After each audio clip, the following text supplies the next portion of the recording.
Hi everyone, welcome to this first lecture, Life Drawing the Body Throughout the Ages. My name's Anne Holt, and in this lecture I'm going to discuss the representation of the human body throughout history and how artists have used life drawing.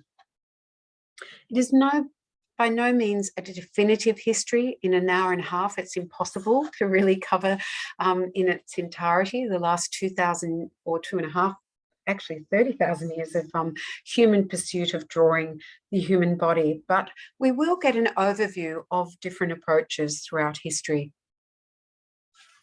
By enrolling in this course, Life Drawing the Body, you're becoming part of a continuum that spans thousands of years of artists drawing representations of the human figure. And drawing the human body has a potency because in many ways it documents and reflects not only our corporal presence, but in many ways what it is to be human.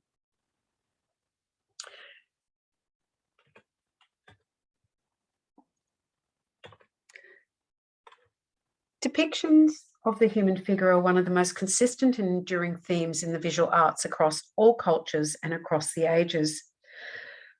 And tonight's lecture is going to examine some of the great diversity in representations of the human body from ancient Stone Age through to the 19th century.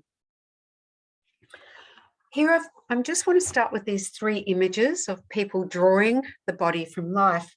The first one is from Chardin, a French artist, in 1738 called Young Student Drawing, and you can see the student earnestly over the easel on his lap and drawing, and actually making a transcription of a drawing of a body from an artwork on the wall. The second image is a major painting by Gustave Courbet, a French artist of the 19th century. It's called The Painter Studio from 1855. And the final image is a photograph from 1992 of the famous 20th century British figurative artist Lucian Freud in his studio with his model Leigh Bowery. And he is emulating the Gustave Courbet painting of the artist sitting at the easel with the life model in the room, presence, and painting or drawing from life. By enrolling in this course, Life Drawing the Body, you are becoming part of this continuum that spans these thousands of years of artists drawing representations of the human figure. In tonight's lecture, I want to start by looking at ancient cave paintings of the body.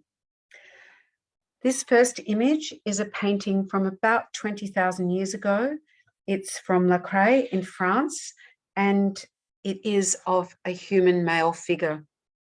The second painting is from Borneo, and it is also a cave painting of figure about, also from the Ice Age, about 20,000 years ago. Drawings of the human body date back to the earliest human societies. And the rich concentration of prehistoric cave paintings that can be found in France and Europe and Southern Europe. Also, there's examples in North Africa and Australia and many parts of Asia and North and South America. In Europe, the first discovery of cave paintings was only in 1870. And this is quite incredible when you think about it, because these days, I guess we take cave painting as part of the trajectory of human history, that it's always been known. But in fact, it is really only about 150 years ago that the first cave paintings in Europe were discovered. And they were discovered by Don Marcelino, who was an amateur archaeologist in Spain. And he was exploring caves and began to excavate in about 1875, the floor of an entrance to a chamber, and he was unearthing animal bones and other stone tools. And he did not become aware of the paintings until about 1879, when his 9-year-old daughter noticed on the ceiling that they were covered with these images of bison. It's worth noting at the time that nobody actually believed that the paintings were genuine prehistoric paintings. And it created a lot of controversy around the time, especially for Don Marcelino. And he actually died quite a broken man because nobody had actually believed him that these were true cave paintings. And it wasn't until 1902 that there were similar reports of findings of prehistoric paintings in the Franco-Calabrian region, that Calabrian region, I should say, that evidence was accumulated. This painting on the left, as I said, is from France. It was discovered in these caves at La Croix in the 1940s by a group of 4 young boys who were searching for their lost dog, and they could hear their dog barking, who had somehow stumbled down a tunnel and ended up in a cave. These caves are extensive. There's over 500 depictions of animals and also a handful of human figures. There's over 150 different pigments that were found on the wall of this cave. Primitive brushes were used, and paints were mixed in shells, and even a skull was also found where paint had been mixed, or it had been used as a vessel to mix pigment.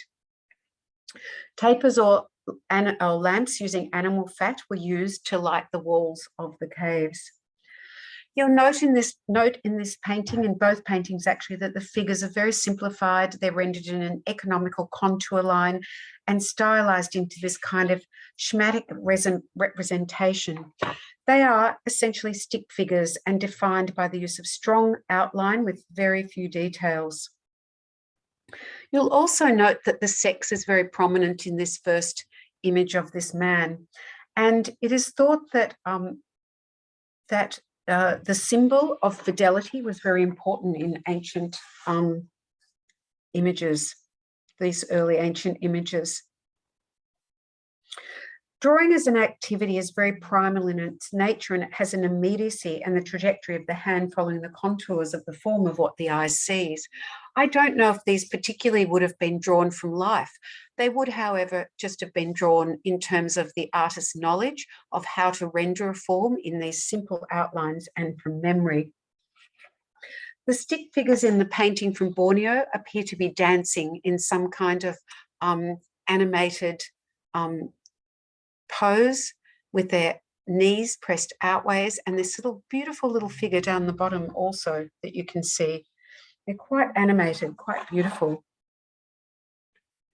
This is a painting from Algeria from between 10,000 and 8,000 years ago, so it's significantly newer than the paintings from 20,000 years ago.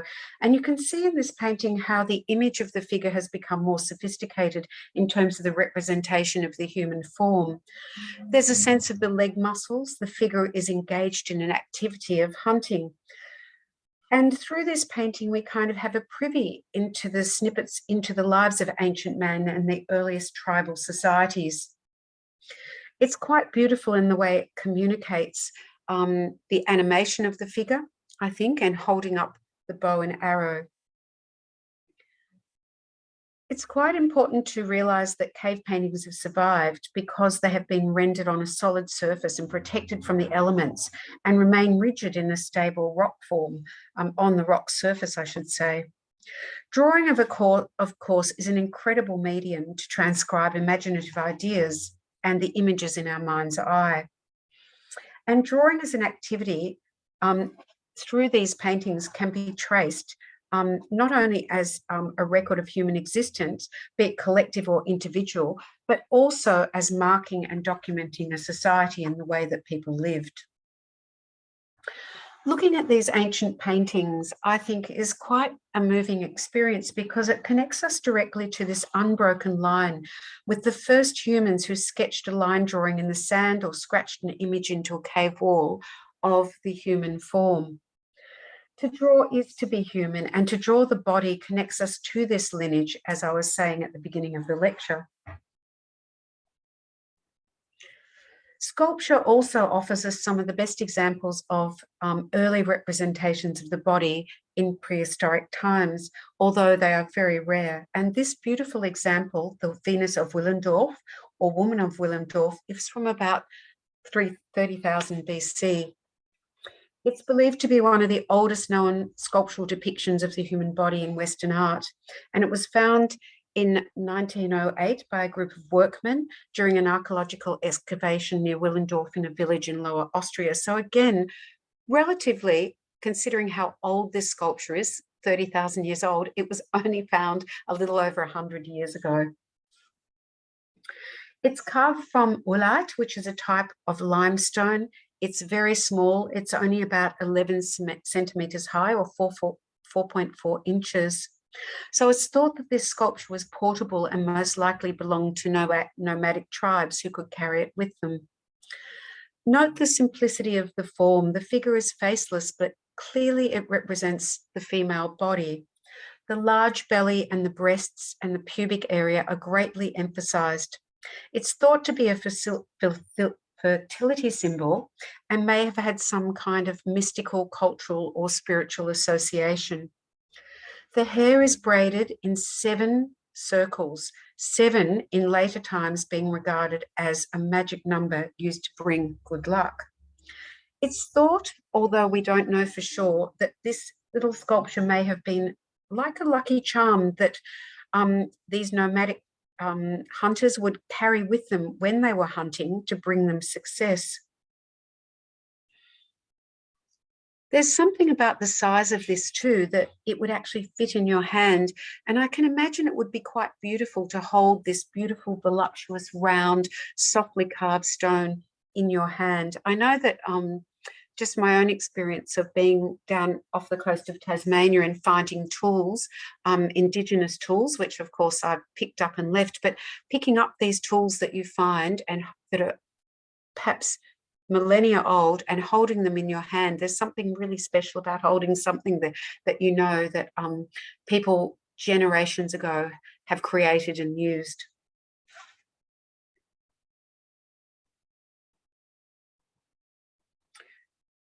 Tens of thousands of years later, the highly developed ancient Egyptian civilization has left us an array of paintings preserved for thousands of years in underground tombs, very much like the cave paintings. So because it has been in a controlled atmosphere, it hasn't been exposed to sunlight, it hasn't been exposed to weather over the thousands of years, it has been protected. Early examples of Egyptian tomb paintings display exuberant depictions of animal life, plants, and fabrics with unparalleled kind of handling of textures, surface, and detail. The Egyptians used vegetable dyes mixed in with a binder and painted directly onto the walls. And these rich, vibrantly coloured paintings are most often embellished with layers of complex patterns. This is an image from Nubamun, who goes hunting in the marshes, and it's thought to be from about 1350 BC. And if you're familiar with ancient history, it's from about a generation or so before Tutankhamun. It's around the time of one of the high points of Egyptian wealth, and often wealthy people would commission their own tomb before they died, and they would have it decorated. And this fragment of this scene in his tomb he was a grain accountant, and it shows him in the world in which he lived, but also carries him through to the activities that the Egyptians believed he would undertake in his afterlife. So often these images would show the person at work and at leisure. Here, this picture surveying his estate, hunting in the marshes, the animals he kept, and the clothes that he wore. This is an astonishing depiction of animal life. And if you look at the textures and the kind of patterning of the beautiful feathers, the cat here and the cat fur, you've got the beautiful growth of the, I think these are like papaya reeds, all the feathers of these birds here, the beautiful necklace decoration that he's wearing. You'll notice here that there are smaller figures. This was perhaps, she's well adorned, but perhaps was his wife. But this small figure down here would represent a servant or a slave. And it was believed that the deceased person would not only go into the afterlife and need access to food and animals, and hence this scene of hunting, but also their slaves and their servants. The figure is depicted very flat. The face is in profile. The torso is turned around to face us in this kind of strong outline, with blocks of colour. So the figure has very little sense of three-dimensionality. The profile, I guess, was given this sense of nobility of the face, but there's also a sense of individuality in the face as well. Now, some of the Egyptians did use paper, but this has not survived. They used the papyrus plant, and this material would be very thick. But some of the earliest examples of artist sketches where they might draw the portrait or the image of the person that they're going to depict in these walls in the tomb can be found on small pieces of discarded limestone. Often these little images here have been found discarded just in the rubble near a tomb. And this is near the tomb of Senimut, and it includes an artist gridded sketch that you can see here. So the idea of drawing up a grid over a sketch, and this is used by artists throughout the ages, right through to the Renaissance, and even today people draw up grids over sketches. And the grid is used to make us take a small scale drawing onto a large format. So if you imagine the artist would use these little pieces of broken, discarded stone to do some sketches on. They might have been sitting with the person they were actually drawing and did a sketch of their profile. And then they would take these sketches to the tomb with them and through the grid, scale them up into these very larger than life, large scale paintings on the walls of the tomb. It's clear from this evidence that artists from this period made preliminary drawings and paintings for sculptures. And you can see here just one of the sculptures of the kneeling Senimut found, and all of these were found by archaeologists from the Met Museum in New York, taken back to New York in about the 1920s. It should be noted that the nude body was not central to the development of Egyptian art. Most of the figures were clothed. However, figures do appear nude sometimes. Music and dance were highly valued in ancient Egyptian culture and integral to the communication with the gods. And this painting from the tomb of Nebumun from 1350 shows scantily clad women performers playing music and other almost naked women dancing. Women in general were associated with music and dance, and female dancers can be seen depicted not only on tomb walls but also on temple walls as a form of celebration. Women who danced often wore simple belted girdles, often made of beads or cowrie shells, so that their bodies could move freely. And you can see here that even though these images are very simple in their depiction of the body, that there is still attention given to detail, to the round curves of the upper thigh, to those little curves. Here you can see, as the dancer is bending over, the little folds of her upper torso. Very beautiful description of the hands with the women playing the flute, and these really funny, kind of quite charming little images of the feet with the toes.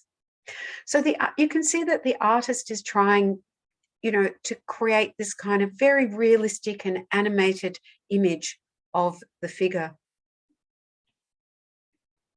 I wanted to show you this beautiful, delightful little image of an Egyptian dancer found at De la Medina from the New Kingdom of Egypt from the 19th or 20th century dynasty, so around 1200 BCE. It's in the it's in the Egyptian Museum, and it's on a shred of pottery. Now, pottery or limestone flakes, which were used for less formal purposes than paper, it was cheap, it was readily available, and artists could decorate pots and or make sketches on them. This bare-breasted female is wearing a short black skirt and circular gold earrings, which I think really makes us something really contemporary about her, the way we still adorn ourselves with jewelry. The artistic quality and the design is really exceptional of this work. I mean, the fact that it's caught this dancer in this kind of wonderful contortion of the body, it also captures this sense of emotion, and the way she's bent over and her hair is cascading down. The actual composition is quite lovely to be on the round like this, and this kind of sense of beautiful dynamic.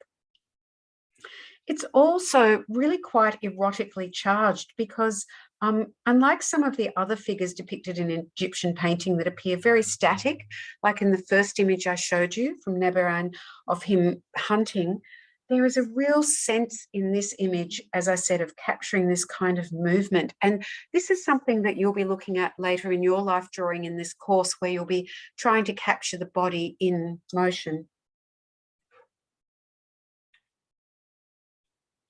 Concurrent to these examples of Egyptian painting, there also exist some wonderful examples of early Greek painting from around 2000 and 1400 BC. And some of these earliest examples of Greek paintings of figures can be seen at Knossos on the island of Crete in the Mediterranean.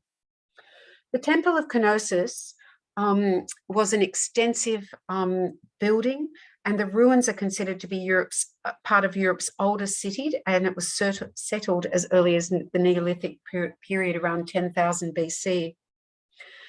This temple at Knossos was the center of Mayan civilization, and the Mayans were famous for their magnificent palaces, which they decorated with colorful paintings using mostly red oxide, earth pigments alongside iron oxide to create black, and as well as white, blue, green, and yellow. So their palette became quite colorful. And unlike the Egyptians who used vegetable dyes, the Mayans used pigments that they ground and then directly painted them onto wet stucco plaster in the walls, which is the reason that they have lasted for so long. You can see here beautiful decorations. I've actually been to Knossos a long time ago when I was backpacking around Europe, when I was just left university, and just walking into these rooms. And I think I actually sat on this bench here and just felt so overwhelmed to be in this space that was so old and had such incredible history. The frescoes throughout the palace are really impressive, and you can see here the interior with the dolphin fresco. And of course, Knossos being on Crete, it's surrounded by the Mediterranean, and they were fishermen, and they had a strong relationship to the sea, not only in their daily lives, but through stories of the gods and their religion. They also painted in Knossos many scenes from everyday life, and here we can see two men carrying jugs and young men boxing. Again, similar to the Egyptian, it displays these simplified flat forms that have a certain naivety. They're very stylized. The figure is in profile, and we can see in this image of the two figures boxing how the artist is trying to create a sense of movement. And even in the carrying of jugs, the way they're moving across the picture plane, this idea of figures in motion, but still very, very flat. This image of woman picking flowers is also very stylized. She has this beautiful kind of pair of very flowing pantaloons. She has some sort of brace around her torso, decorative brace, her bare breasts. She's very voluptuous with these kind of very tiny waist, and it sort of connects to this fecundity and this idea of reproduction and fidelity. And she is bending forward, picking a flower, which I think is kind of, in some ways, indicating this kind of feminine pursuit.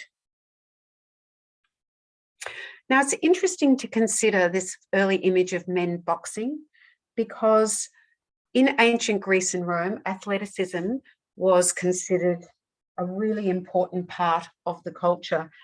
Hence, you'll probably all know that the Olympic Games had their birth in ancient Greece. And over millennia, ancient Greece developed into an incredibly sophisticated culture. It is considered the birthplace of Western civilization and the genesis of modern day languages, politics, science, mathematics, philosophy, ethics, and of course, has majorly influenced art in the Western world. The ancient Greeks set the groundwork in relation to the study of anatomy and cultural ideas of representation of the human body that have been a major influence on and off over the last 2,000 years. There are records of medical studies of anatomy, and the Greeks certainly pursued this idea of understanding the body and the form of the body at a deeper level. Ideals of beauty and the pursuit for body perfection went hand in hand with this culture of athleticism, as I said, and depictions of the human body really strive to encapsulate these ideals. In classical Greek art, as this terracotta panthetic prized amphora shows, we can see images of athletes running on one side of the vase, and on the other side of the vase, we see an image of Athena. These images on vases show us in classical times that artists were studying the body. You can see the muscles here. You can see the outline of the calf muscle. You can see the depiction of the chest and the rib cage, the rib line down here, or the muscles going across the torso. These terracotta vases were really highly prized. They often contained olive oil, and they were given as prizes in athletic games. And then often afterwards, they could be used on a tomb. All of these images are associated with these Greek ideals of the competitive spirit. The simplified silhouetted figures are nude, they're bearded, and they're muscular in definition. The arms are bent, they're close to their side, and they're thrusting forward. So again, the artist is really striving to show movement in this work, and it demonstrates the artist's ability to capture the kind of agility of the body. The exaggerated legs and waists, the figure are painted with this opaque black slip, while the background is left the colour of the unpainted terracotta clay. We know the artists of these vases because they have been signed, and this one by Euphiletos, the painter, it was renowned for his firm, deliberate incision work. He'd often scratch back in, and you can see these scratches back into the black slip where he is adding details. On the reverse side of this vase, as I mentioned, is Athena, the goddess of wisdom, courage, justice, warfare, strength, strategy, and the arts. She's holding a spear in one hand and a shield in the other, and she stands between two pillars that have roosters sitting atop of them.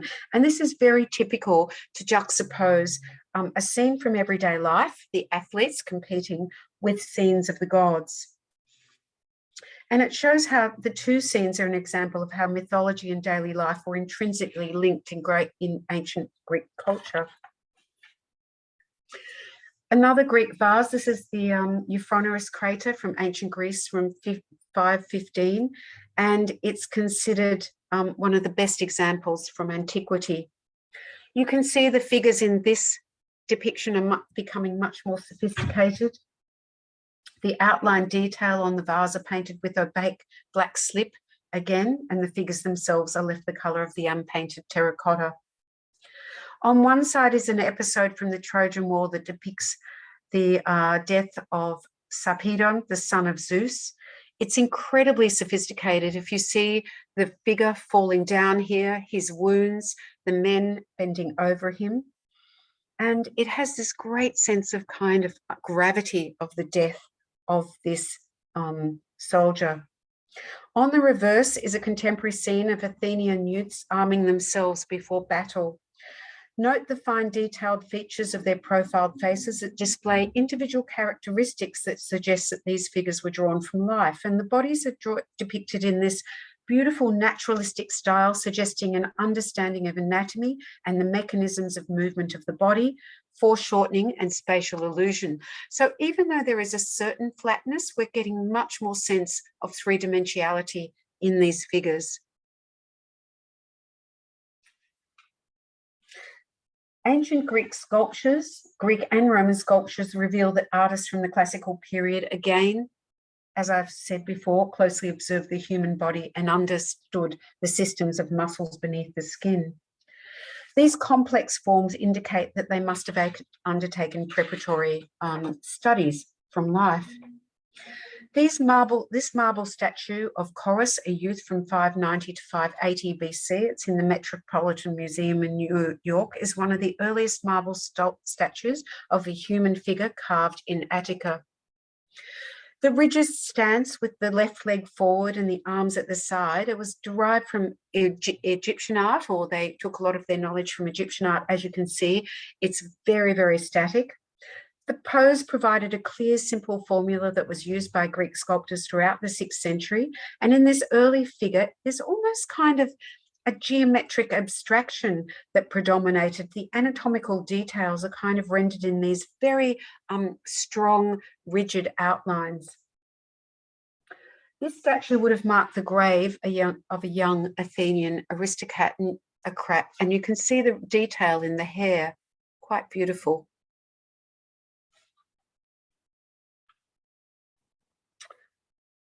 Compare this sculpture with a sculpture by Polykleitos from 80 years, made 80 years after the statue of Chorus, made in about 500 BC.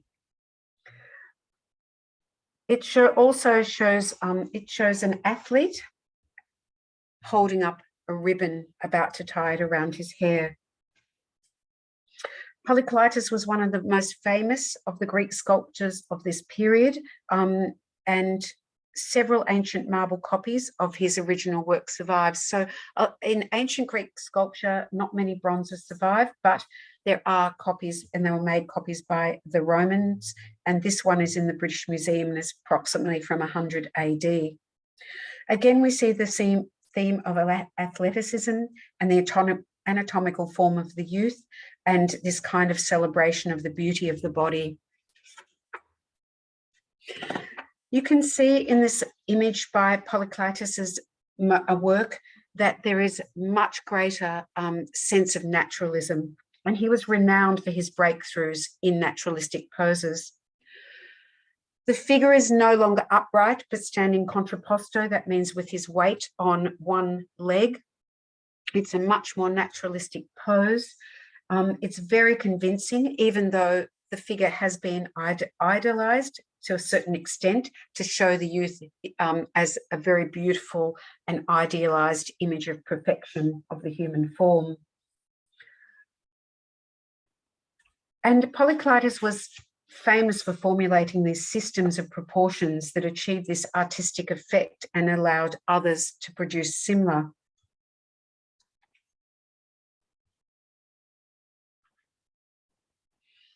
This is a discus thrower from Rome. It's one of the most beautiful examples, I think, in the British Museum.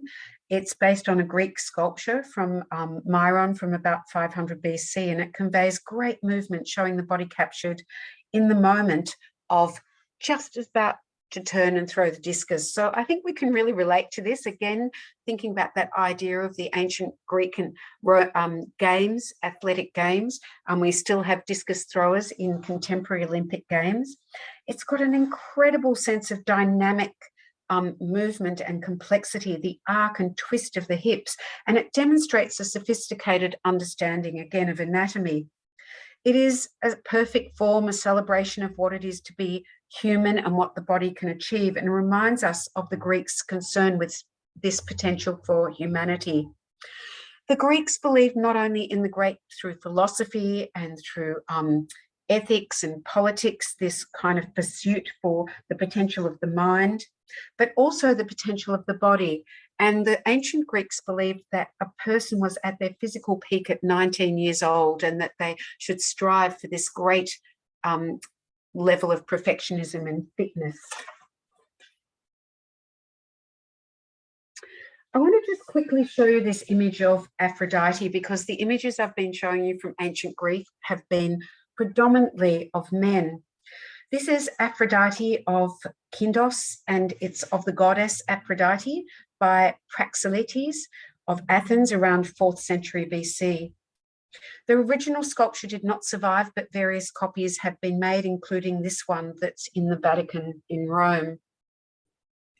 It's slightly over life size, and it depicts a goddess Aphrodite as she prepares for her ritual bath that restored her purity after menstruation. She's discarding her drapery with one hand while modestly shielding herself with the other. The hand is broken off, as you can see, that would have covered her sex. She is again in a contrapposto stance that became the hallmarks of the 4th century BC Greek sculpture, and it's perhaps one of the most famous sculptures of the classical period in Greece.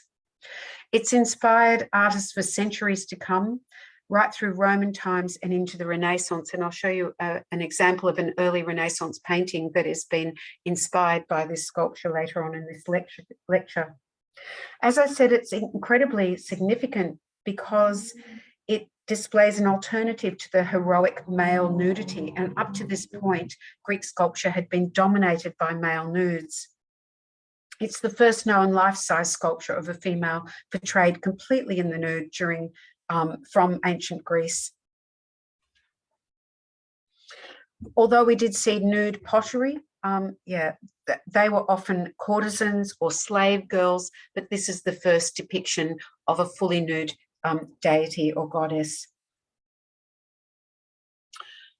Through this period, among the most famous schools by the 4th century, artistic schools were established. As I said, Polykleitos came up with a system of proportions, of ways of depicting the body, and there became increasingly established institutions of learning. The most famous was at Skion in the Peloponnese, which emphasised both the study of anatomy and the concept of cumulative knowledge of art that basically set the foundation for this understanding of what art history is and how it is used throughout the visual arts. One of the most pinnacle, just before I leave this ancient Greek and Roman period, one of the absolute pinnacles is this winged Victory from the 2nd century BC. So you can see that the work is becoming increasingly sophisticated as time passes. It's one of the few major Hellenistic statues to survive in the original rather than a Roman copy. And this is a statue of the winged female Victory Nike, the goddess of victory, standing on an elevated base in the shape of a prow of a ship. This statue is enormous. It's 5.5 meters high. It's made of white marble, and it stands. Oh, look, it would have been very hard to execute, and it's been made from several blocks of marble standing together. This statue is now at the top of a staircase in the Louvre Museum in France. And if you ever walk into that museum, and I did this when I was about 20, and saw that sculpture standing up at the top of the steps, it is so impressive and so overwhelming in its kind of velocity and its beauty. The Victory is wearing a long tunic, and it's extraordinary in this sophistication of craftsmanship, the way the folds of drapery have been carved into marble, so they actually look like they're flowing, carved out of stone. It's quite extraordinary. We get a sense of the fine transparency of the fabric that seems to skim over the voluptuous form of the female body. And there's a great sensuality the way the cloth caresses and flows over the stomach in this transparent way, and the thighs, and the large gathering of folds that have slipped between the figure's legs. It is incredibly sexy, this sculpture.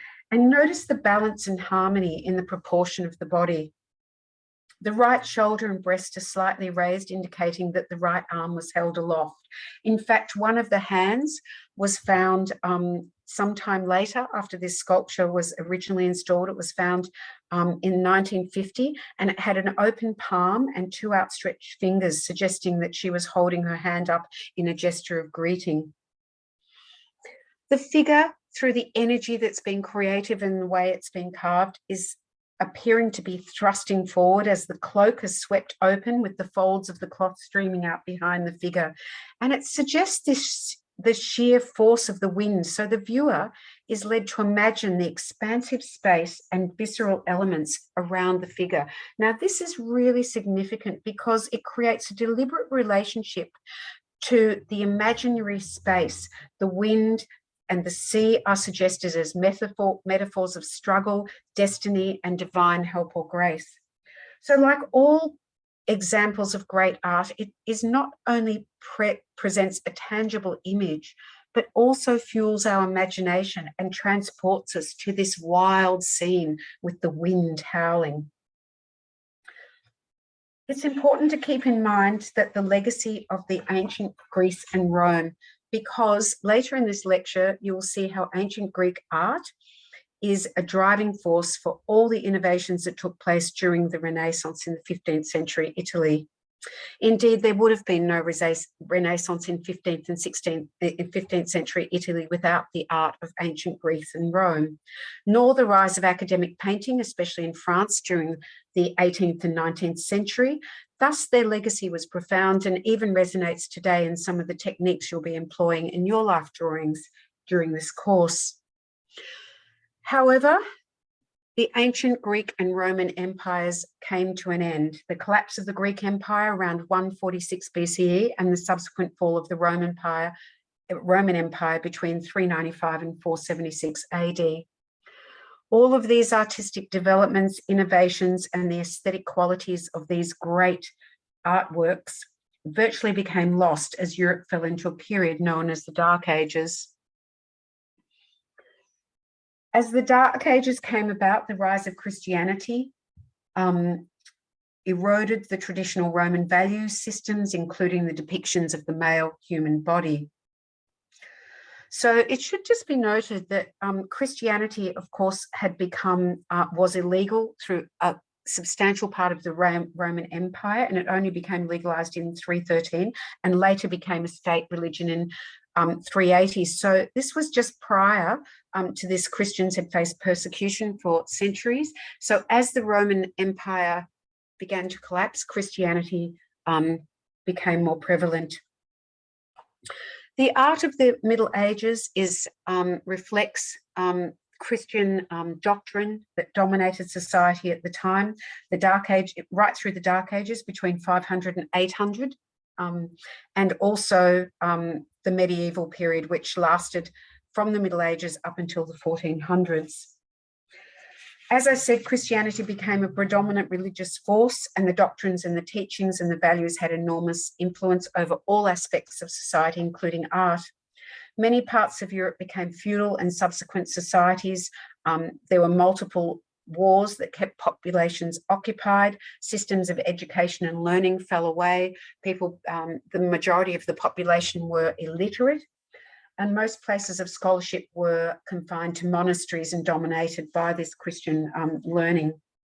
The study of art and sciences were all framed within Christian morality, and during this time there was very little interest in depicting the human body, and in fact naked bodies were forbidden unless it was depicting Adam and Eve.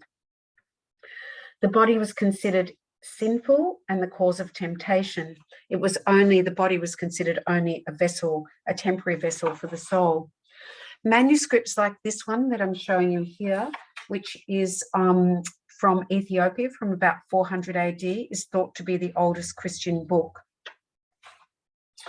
They're among the most common items to survive from the medieval period, and they're called illuminations because of the radiant glow created by the gold, silver, and other colours. And the subject was predominantly illustration of Christian stories. As I said, the majority of population were illiterate, and the way that stories of Christ and the Bible were taught were through drawings. And here you can see some images of the Virgin Mary and Christ on the crucifix.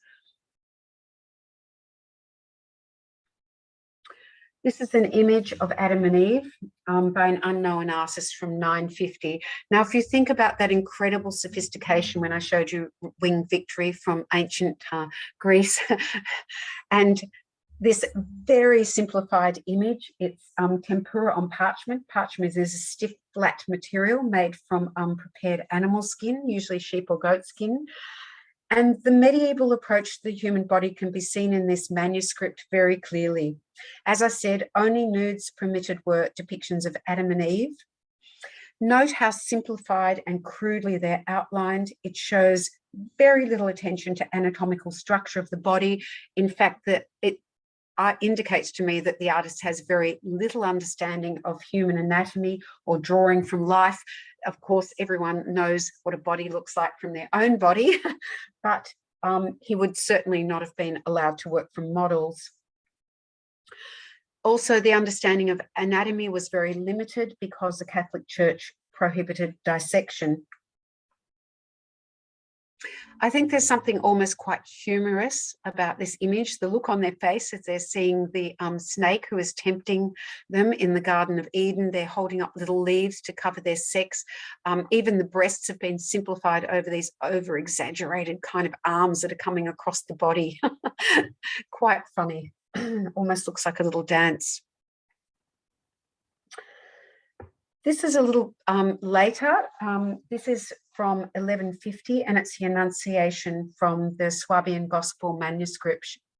The Annunciation clearly shows that the artist is not concerned with the natural forms of the body, but rather the arrangement of traditional sacred symbols, which were needed to illustrate the story. It's a prime example of a Gothic manuscript with elongated figures, strong outlines, very little tonal gradation to suggest volume of the figures. They appear quite flat. The figures also look quite rigid and motionless. And we see the solemn arrangement of a traditional sacred symbols, which were needed to illustrate the mystery of this story. This story depicts the moment when the angel Gabriel appears to the Virgin Mary to tell her that she would miraculously conceive the Son of God, Jesus. It's reinforced by the pattern border that confines the two figures, and the artist shows as little concern for the pictorial space, but rather squeezes them into the page. So the figures dominate. The Virgin is seen from the front with her hands raised in astonishment, while the dove represents the Holy Spirit descending on her from above. The angel is seen in half profile, his hand extended, which in medieval art signifies the act of speaking. She is looking up. Gabriel is looking at her. She's almost standing on her tippy toes, and she kind of seems to hover. So it's this idea of the figures almost floating in space. These manuscripts were very beautifully embellished with gold leaf. With the rise and predominance of Christianity in Europe over these 10 centuries, the Catholic Church became increasingly wealthy, and it commissioned major religious artworks to also adorn chapels and churches. By the 1300s, a new interest arose in education and learning. The church, as I said, became very wealthy, and so these were the institutions of learning, and monasteries played a vital role in this pursuit of knowledge. The Italian artist Giotto, around 1306, produced this breakthrough work in the Scrivini Chapel or Arena Chapel in Padua in Italy. Giotto's fresco style shows the cycle of the life of Christ that covers all the internal surfaces of the chapel, including the walls and the ceiling. So again, illustrations from the Bible were used to educate people about the life of Christ and the teachings of the Bible. This is regarded as one of the supreme masterpieces of the early Renaissance. Giotto was an Italian painter and an architect from Florence, and he was born in 1267 in Italy and worked during the Gothic Proto-Renaissance period. This detail from the Arena Chapel, the Lamentation of Christ, shows the subject of the mourning of Christ with the Virgin of Mary after he's been crucified. He was placed in a tomb, and then he is brought out of the tomb, and it shows Virgin Mary embracing her son for the last time. Oh, I beg your pardon, before he's about to be entombed, I should say. Giotto's depiction of the human face and emotion shows a great transition from earlier work from Middle Ages and his Gothic contemporaries. He humanizes the individual characters, and in this respect shows that he made observations from life, because he aimed to evoke the witnessing of a real event that was laden with emotion. He transcribes these emotions not only through the expressions on the faces, but also through body language, the repose of the figures that expresses grief and the mourning of over the lifeless body of Christ. You can see here Mary and how she's hunched over the body and her hand gently placed on the upper torso of the body, in an arm around his neck, embracing him, his feet being held, the kind of attention to detail, the other figure bending over here, holding his hand, and these kind of figures that we can see the back of with their heads down in this kind of sense of mourning. We sense the grief conveyed through this body language, and note the rendering of the drapery and the aim to make the figures three-dimensional, which you can quite see here in the foreground. The sense of spatiality, the figures in the foreground, central and background, is beginning to be really rendered in a much more significant and profound way. He's got overlapping figures, which was also quite significant. If you think back to this earlier image where the figures are all just singular figures, he is making much more complex compositions that capture these kind of very human traits and a whole lot of dynamics of action and what's going on. Giotto's work heralds a turning point, and it's one of the indicators of the change of the representation of the body and the genesis of the Renaissance in the 14th century in Italy. The word Renaissance means revival, but specifically refers to the rebirth and the art and culture of ancient Greece and Rome from classical antiquity. The best reason for Italy as the birthplace of the Renaissance was, one, the concentration and wealth and power and intellect of the Catholic Church, which had its headquarters in Rome, but also the proximity to ancient Greek and Roman ruins. As you'll know, in Rome, there is a vast amount of Roman ruins, the Forum, the Colosseum. These, during the Dark Ages, the Colosseum was used as a stables, and a lot of the Forum was just overgrown countryside on the edge of Rome. But as people started to, with power and the rise of money and the pursuit of knowledge, and a lot of Greek and Roman sculptures, I mean, we saw them before, many of them were broken, they were buried or obscured in the landscape, were discovered, that artists became very aware of these incredible techniques from antiquity that set the example of anatomical human form. And they were readily at hand. They were there in Rome. Slowly, there was a reintroduction of the nude in art, but because of the prevailing Christian mortality, this could only be really used in context to depictions of mythological figures from antiquity. Here we see the Birth of Venus by Sandro Botticelli. And if you remember, I showed you that sculpture of the Venus standing contrapposto from ancient Greece earlier on in the lecture. And this work by Botticelli is based on that Birth of Venus, that Aphrodite, goddess of love, emerging from the sea as a fully grown woman. Although it is based on Greek mythology, because it is a full frontal nude, it would have certainly still raised eyebrows at the time. There's a great sense of three-dimensionality and anatomical correctness in the figure. If you look at the way the stomach and the upper part of the torso have been rendered,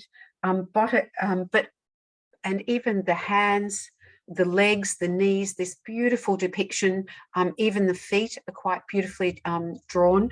But Botticelli was never fully committed to naturalism. If you notice, the figures kind of have this floating quality, a little bit like in the manuscript I showed you before of the Virgin Mary floating, which adds this sense of mystery to the drama. So he is not committing to real everyday life figures. He is putting them in this mythical sense. And the way he's posed the figure of the body, even though it has realistic proportions, there is something that is quite mystical about it.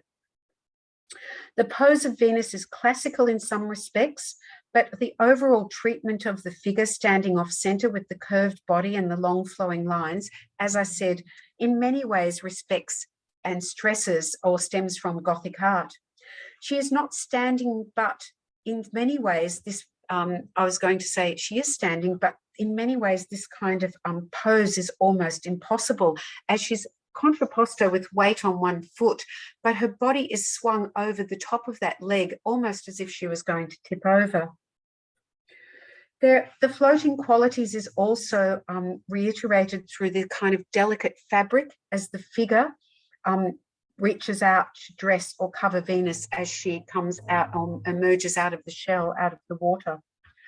Over on the other side, on the top left-hand side of the painting is the wind god Zephyr, who also hovers in midair and is a source of the romanticized windswept hair on the goddess herself. So it reiterates that, it kind of gives it this really fantastical quality.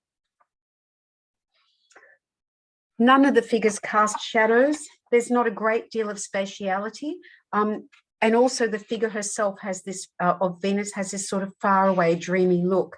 And it kind of represents this kind of passive, goddess-like femininity. It's an example of the ecstatic movement and this suspension of our reason that is achieved by the intricate rhythms of the drapery and the sweep and the flow around the nude. This early Renaissance work by Botticelli, again, like the Giotto work, heralds changes that were taking place around this time. And by the time of the High Renaissance, around the late 1400s, with the rise again of even greater wealth and education, artists began to use scientific methods like linear perspective in the study of anatomy and geometry and foreshortening to create images of the body that were more naturalistic and truer to life. There was a return to robust figurative art, and artists again studied the figure. As I said, from life, the young artist would become an apprentice and study under the guidance of a master in a studio, drawing and copying statues from antiquity, and then graduating on and moving on to studies of drawing from life. Although much of the imagery during this period remained intrinsically linked to Christianity, because it was the wealthy Catholic Church who commissioned artists to do these paintings, there was a departure from the medieval ideas of idealized religious iconography. I want to show you this little image by Leonardo da Vinci. During the Renaissance, paper became readily available and artists undertook extensive studies in preparation for paintings. And many of Leonardo da Vinci's sketchbooks still exist, and you can see them in various museums. This is in a pen and ink over metal point prepared on paper, and it's studied for a famous painting by Leonardo called Horsemen of the Battle of Anghiari.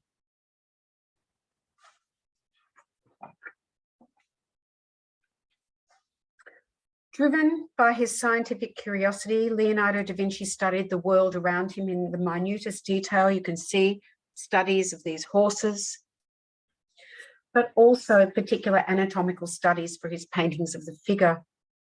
This is an example of an anatomical study taken from one of his sketchbooks. At the time, the Catholic Church prohibited dissection, so Leonardo da Vinci had to work in secret. He would sneak into the morgue at night, and he'd work at great speed because, of course, during this time, there was no refrigeration, so bodies would decompose fairly quickly. And these drawings are quite small. They're really only about A5 size. But they show the artist's careful observation and scientific approach to the subject. And through dissections, he got to draw the underlying muscles and the skeletal form and start to understand in exquisite detail that is captured in these beautiful, the finesse of the pen that allows for beautiful use of line to build up tone and enhance 3D qualities of the form, accurate descriptions of the human body. He would draw from life models, not just the anatomical studies, and this was intrinsic to the process of producing major artworks and as stated, often of religious subjects that prevailed because of the Catholic Church commissioning these works. Here we can see two images, the Virgin and the Child and St. Anne, an oil painting from 1508 to 1513. This painting took 5 years to paint. Often Leonardo da Vinci's paintings took several years. And beside it, we can see the Virgin and the Child, St. Anne, and the Infant St. John, a charcoal and white chalk drawing, a beautiful drawing.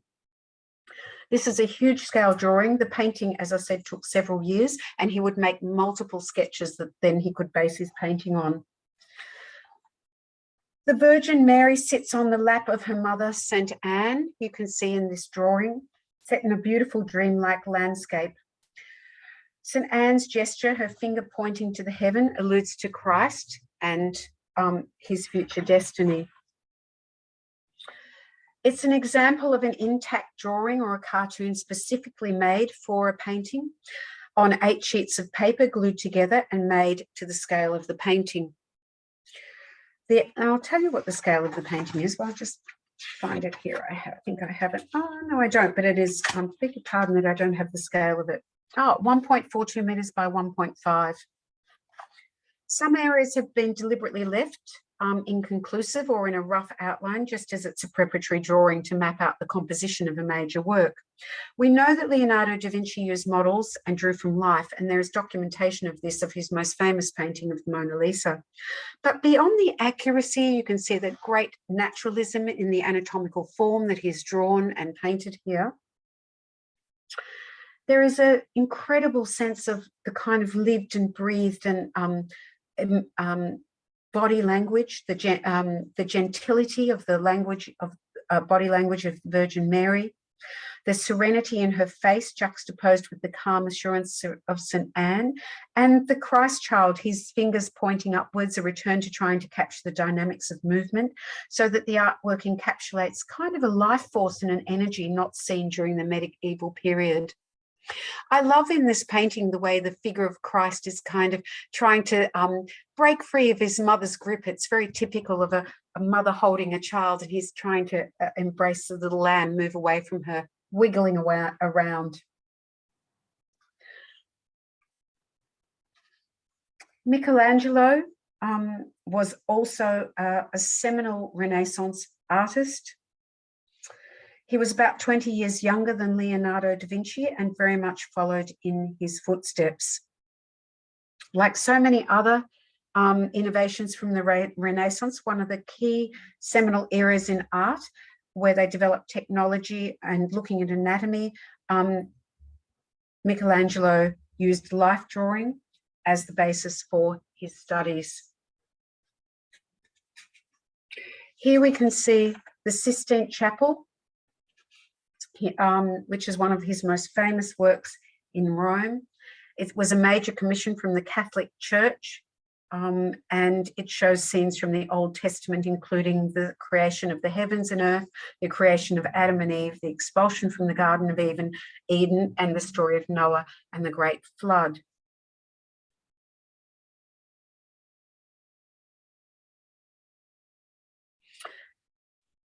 Michelangelo, in planning this massive work that took several years to execute, did a series of chalk drawings to often it, and chalk was fantastic because chalk involves or can allow you to have an extended tonal range compared to ink, and Michelangelo uses red and white, and the red chalk and the white of the page to further enhance his tonal range.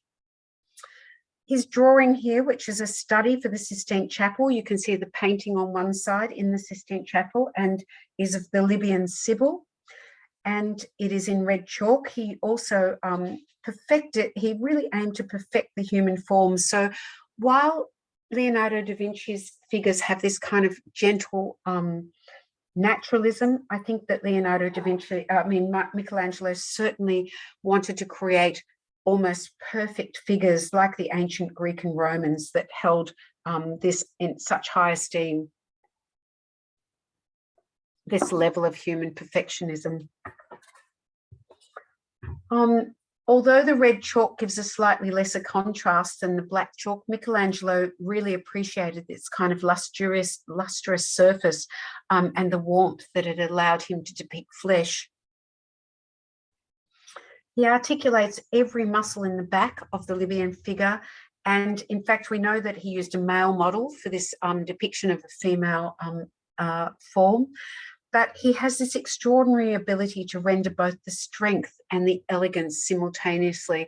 And you can see on this sketch that I love that he's got all these different little sketches. He's not wasting, even though paper was readily available, it was still expensive at the time, so he's not wasting a skerrick of this paper, and so he's got this beautiful detailed sketch of the back that he's going to use as a basis for once he's up on the scaffolding, spending hours translating this into a painting. But he's also doing up close sketches of the face, little sketches of the hands, of the feet, so he can use these details as a reference for his painting. Another beautiful image by Michelangelo, The Creation of Man. It's actually Adam, also from the Sistine Chapel. Have I got an image of, there we go. So there's the image of Adam reaching out as God is about to touch and give Adam life.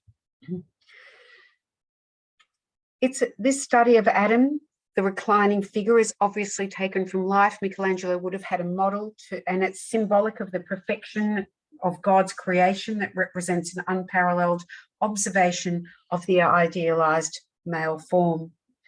The prime focus of the study, the undulating forms of the muscular torso, are described in both hatching, consistently directed, and stippling, whereby the point of the chalk is used to create fine gradations of tone. Michelangelo's striving to achieve a definition of the form, which would have been clearly visible for the floor from the floor of the chapel. So if you think about this image, when you're standing in something like the Sistine Chapel and you're looking from, a great distance, he has really overemphasized the line and the form within the painting so that it can be read from this distance, and using this lovely gradations of shadow of areas of light and shade. The role of life drawing in the Renaissance was pivotal, and I just want to quickly show you some beautiful images of life drawings.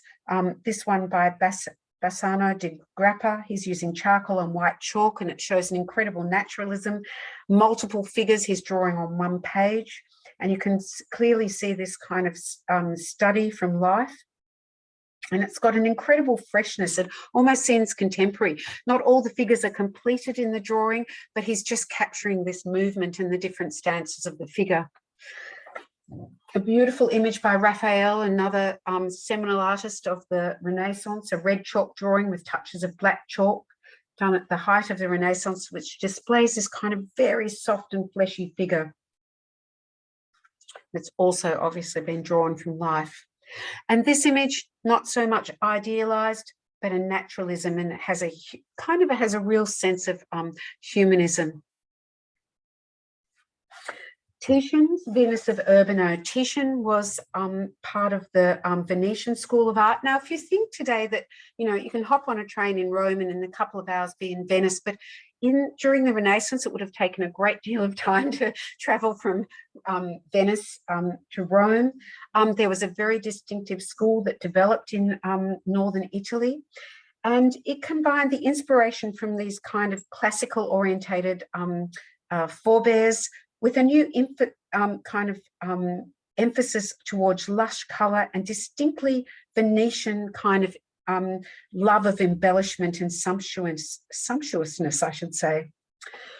Titian set a precedent in this painting, Venus of Urbino from 1538, for depicting the reclining female nude in Western art that has prevailed ever since. There's a great sensuality in this work, the directness and gaze of the nude, her faint smile, and her awareness of the viewer. So she is engaging the viewer in this image. There's no allegorical or mythological symbols traditionally associated with Venus in this image. She's not demure, but very realistic and very tempting. But also there's a warmth, the light tones of her skin that are in contrast to this kind of darker, richer background, and the play of light over her body. She is soft, she is fleshy, she is incredibly feminine in the way that she has been depicted with her curves that are contrasted by these kind of linear architectural elements. Titian depicts the female form with this very languid sensuality and refined beauty and incredible softness. As I said, you can almost sense the softness of her skin.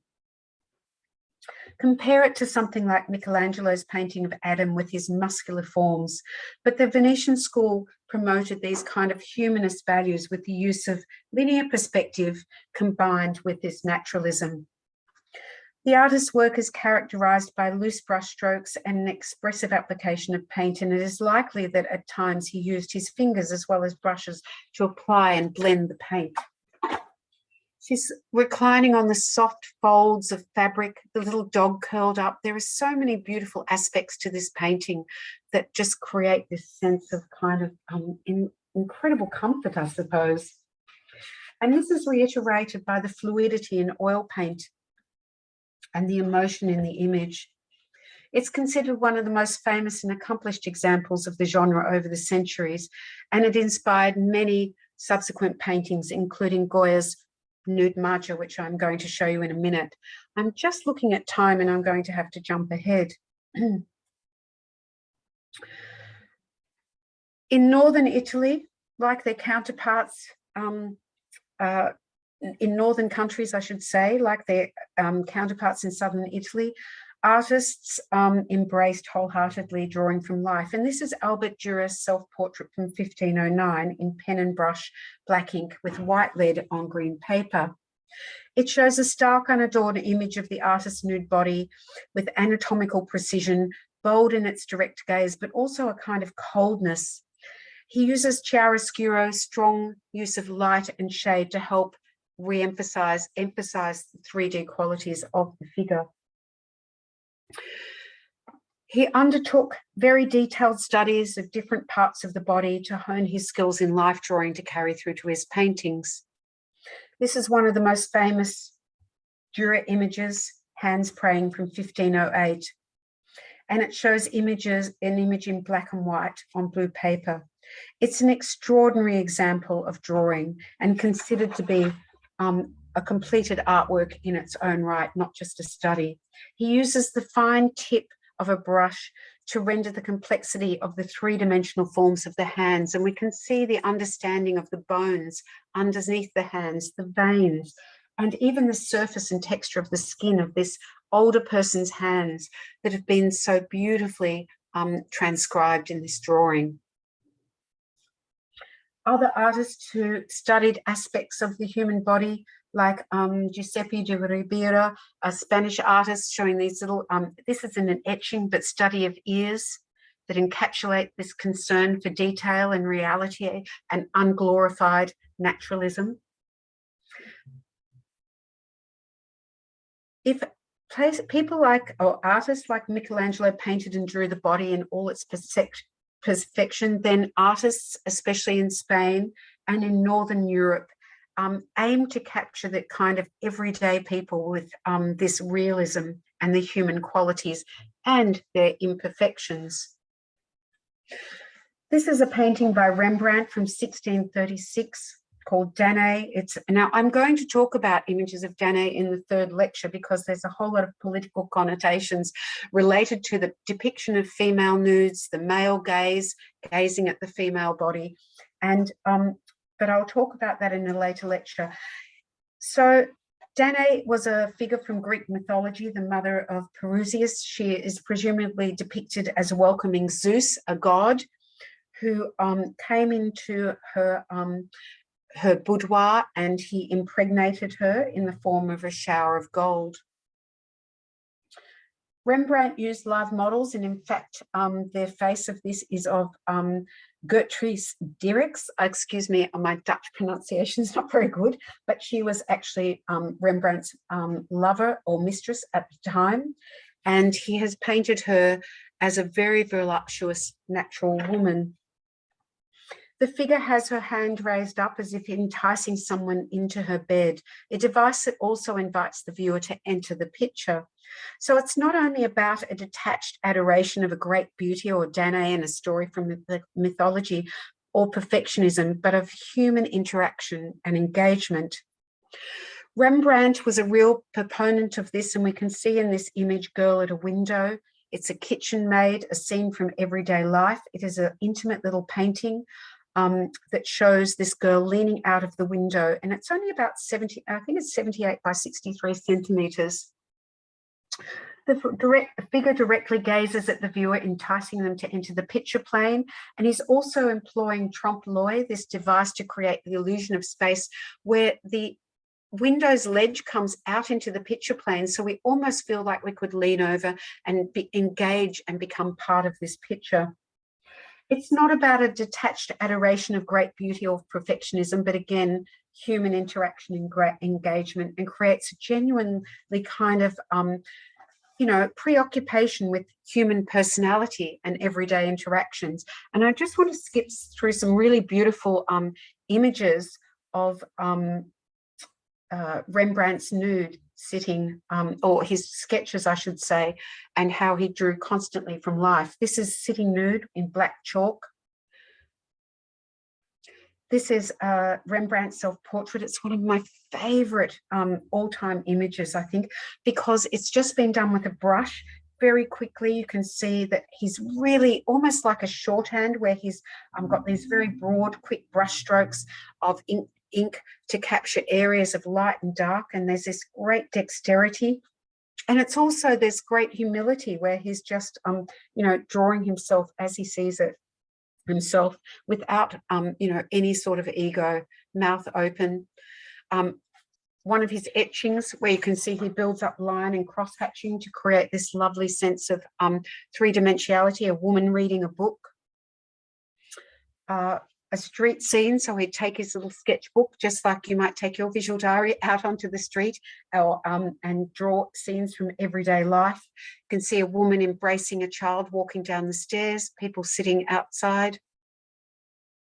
And this fantastic image called A Child Learning to Walk, where you can see the figure. Now, this has been drawn so quickly to capture the moment. And the contemporary British artist David Hockney, he says this is his favourite drawing. He keeps a copy of it in his pocket.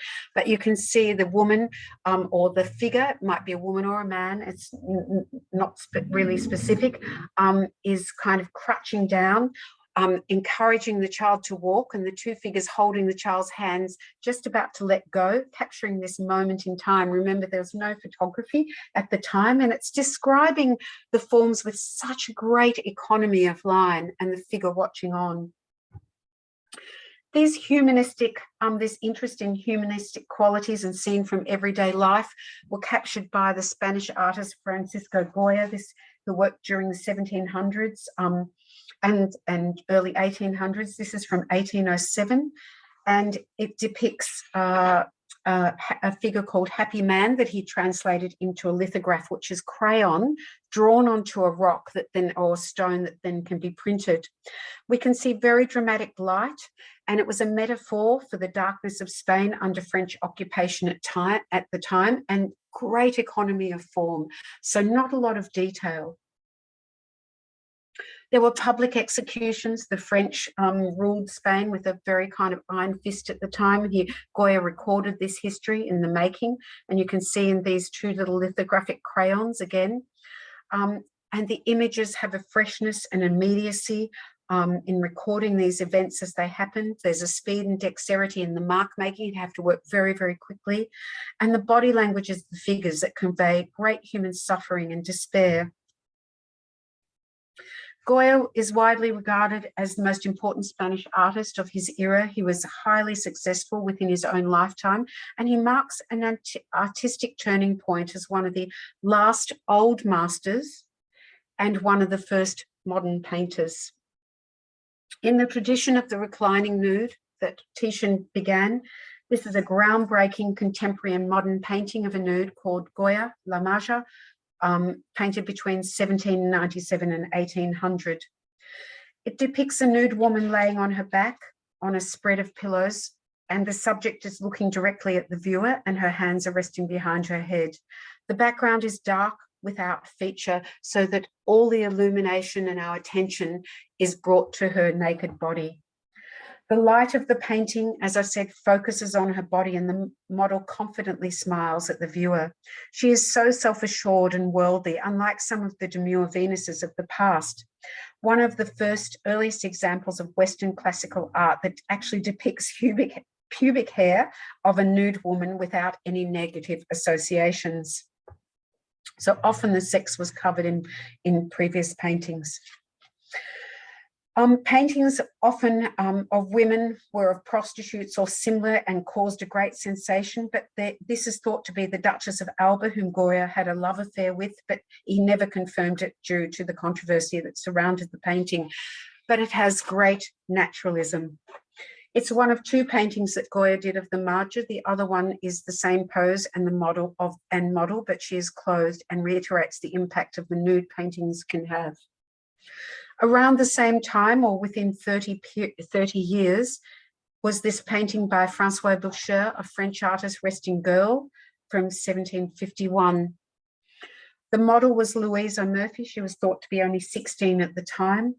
And it just shows this idea of the sexualized nude, or the erotic nude, and the object of the male gaze that was very prominent. Boucher was a prominent French artist of the Rococo period. He went to Italy in his mid-20s to study the work of Renaissance masters, but spent most of his life living and working in Paris. He had the patronage of Madame de Pompadour, the mistress of Louis XV, to ensure a large demand for his work, including drawings, prints, and paintings. This is a very sexually charged, playful image of a young naked girl lying on a bed in sumptuous surrounds.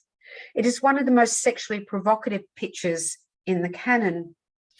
You can see that it's almost, I don't know, it suggests post-coital. Has she just had a lover in her bed, or is she inviting a lover to her bed? But you can see the importance of life drawing and studies that the artists used to make the painting.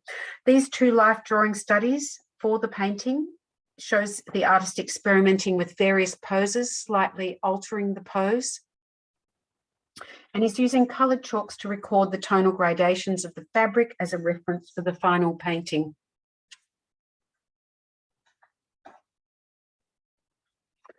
The 1800s marks a period of the rise of the Academy. At the beginning of the lecture, I spoke of, your role as students as being part of this long lineage of, human propensity to undertake drawings of the human body, but specifically you're undertaking an academic tradition and discipline of training and drawing the body from life that has its genesis in the Renaissance. During the 1800s, I'll just say the Académie des Beaux-Arts in Paris and the Royal Academy in London that you can see in these images. So from the time of the Renaissance, art academies were beginning to be established in Europe, the first being in Italy, the Cosmo de' Medici in 1563. It followed in Paris the Academy of Painting and Sculpture that was founded in 1648, followed by the establishment of the Académie Beaux-Arts in 1795 that you can see here in this picture on the left. The Royal Academy in London was established by King George III in 1768 with the mission to promote the arts and design in Britain through education and exhibition. With the growth of academies in most European countries, life drawing became central to the instruction of young artists, and the evolution of the life class was inspired by the art of the classical world, ancient Greece and Rome. Students would follow a strict course of study, starting with drawing from plaster casts before being allowed to paint from the model. Mind you, it was only male students who were allowed to do this.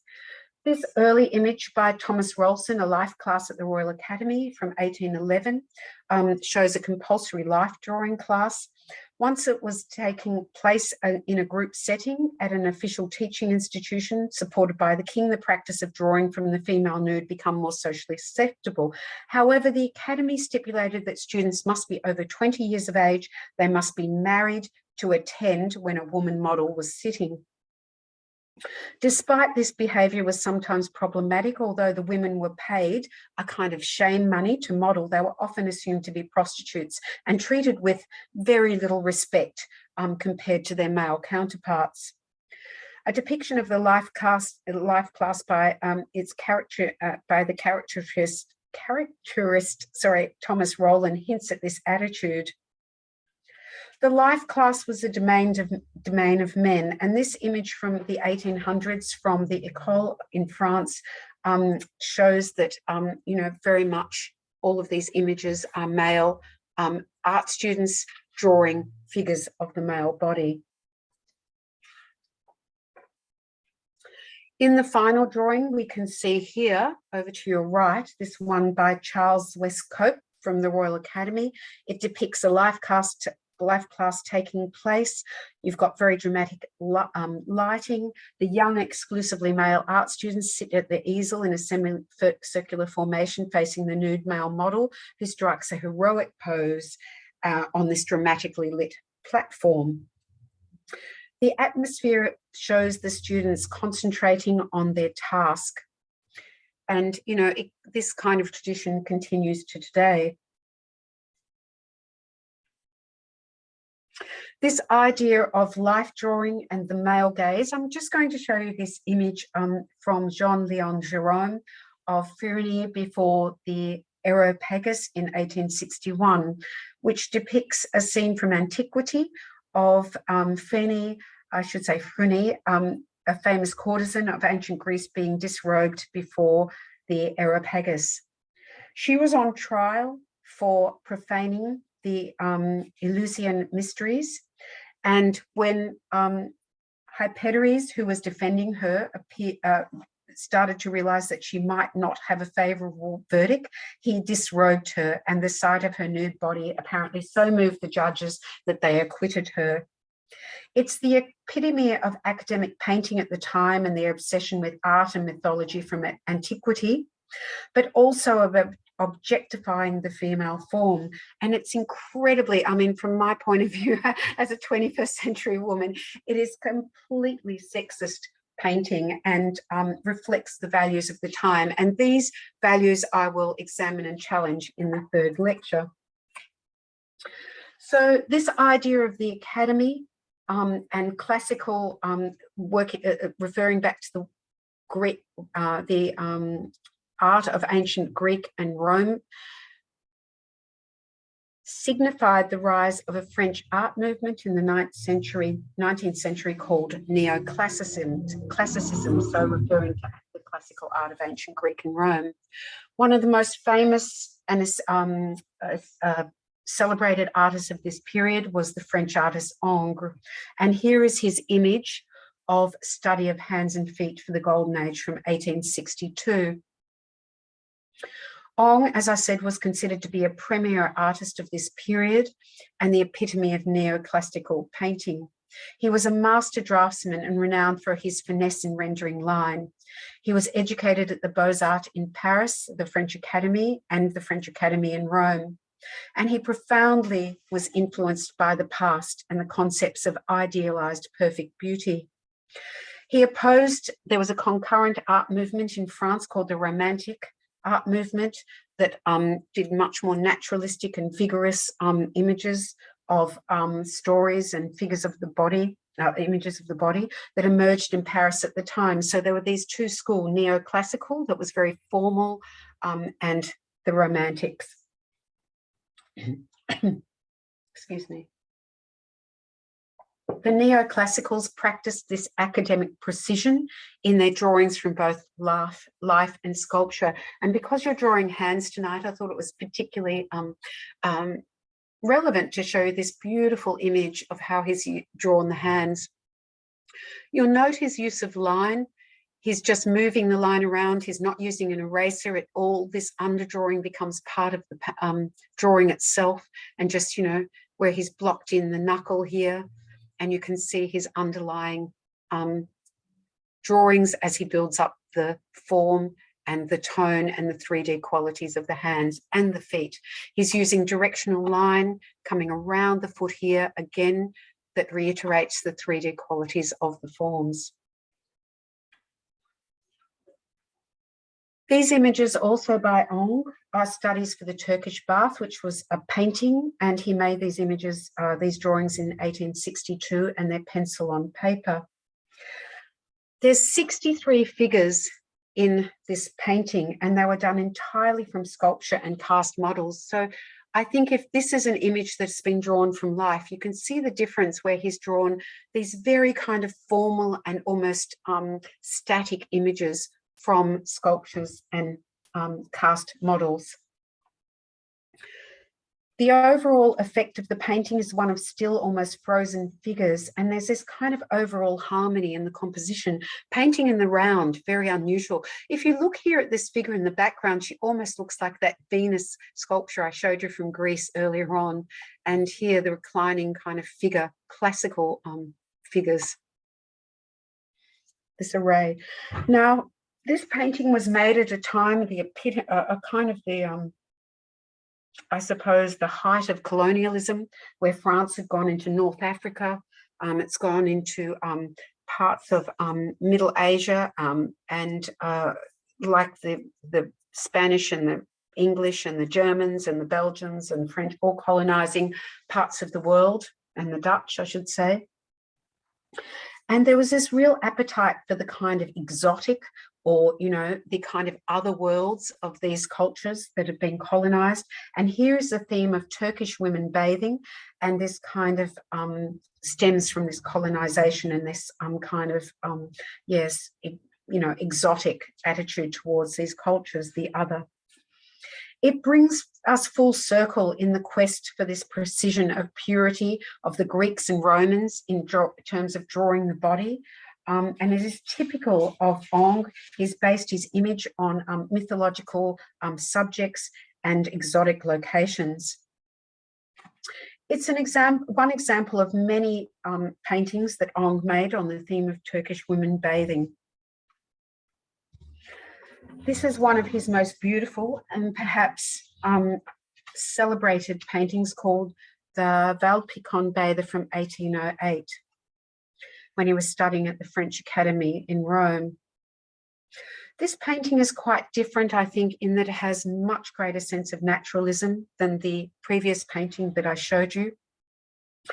It is a masterpiece of harmonious lines and delicate light, and perhaps, yes, as I said, one of his finest paintings ever.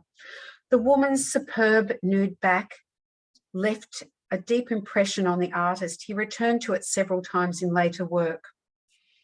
The Val-Picon Bather is Ong's first great nude and the model for all of his later nudes. There is a great simplicity in the composition. Her naked back takes up most of the central focus and is juxtaposed by the red sandal lying forgotten by her side.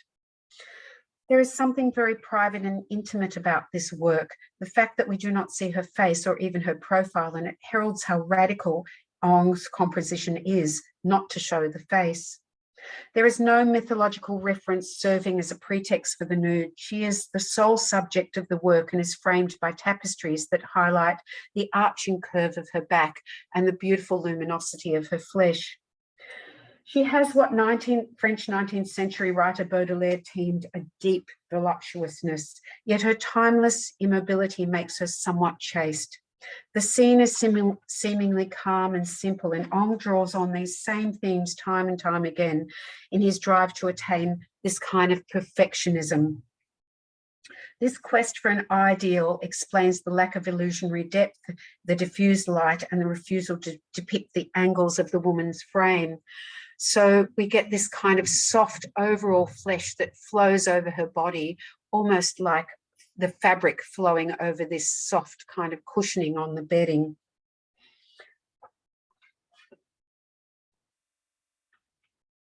It's here that I want to finish this lecture, basically talking about up to the kind of end of neoclassicalism.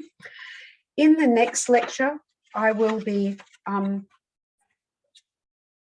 talking about modernism and the great changes, radical shifts that take place in the late 19th century and 20th century art in the depiction of the body. As a way of summing up this lecture and just to think about future lectures, I want to talk about this painting by Laura Knight, Self-Portrait with Nude from 1913. As you've all now become part of the Academy and the tradition of studying life drawing at an art school, I'd like to talk about Laura Knight's work, who trained at an academy on the cusp of the 20th century. I'm discussing her work in particular as I want to conclude this lecture by attempting to address the gender imbalance that is so obvious in historical surveys of Western art. This work, Self-Portrait with Nude, is from 1913. Knight was an English painter. She was born in 1877. She was considered a child prodigy, and she entered the Nottingham School of Art in 1899 when she was 12 years old. Her story tells us of the limited opportunities available to women students. As a female art student, Knight had not been permitted to directly paint the nude model, unlike her male counterparts. And like all female art students in England at the time, was restricted to working from plaster casts and copying existing drawings. So Knight deeply resented this, and her painting Self-Portrait with the Nude is a clear challenge and reaction to those rules. She made this portrait after she'd left art school as a young woman, and it's radical at the time because it is a self-portrait that shows a woman artist painting the nude, unmistakably painting the nude model. The painting is complex, it's formal composition working from life and using mirrors. So she had a mirror beside her to paint herself, a mirror that reflected behind so she could see the back of herself, and then she is looking at the model and you can see her painting standing clearly at the easel in the beginnings of the painting. There's nothing romanticized in this painting. It is a naturalistic depiction of both the model and the artist at work in contemporary clothing. This painting embraces the taboo subject on a scale and with an intensity that heralds change. She knew the model. She was an actress who was a friend who also had been an art student, and they worked together. And this painting, I guess, speaks to future lectures, which will include a discussion of how the depiction of the body in art underwent change, but also the role of women, the female gaze, the male gaze, and how our images towards the body reflect society and norms at the time. Thank you so much for listening.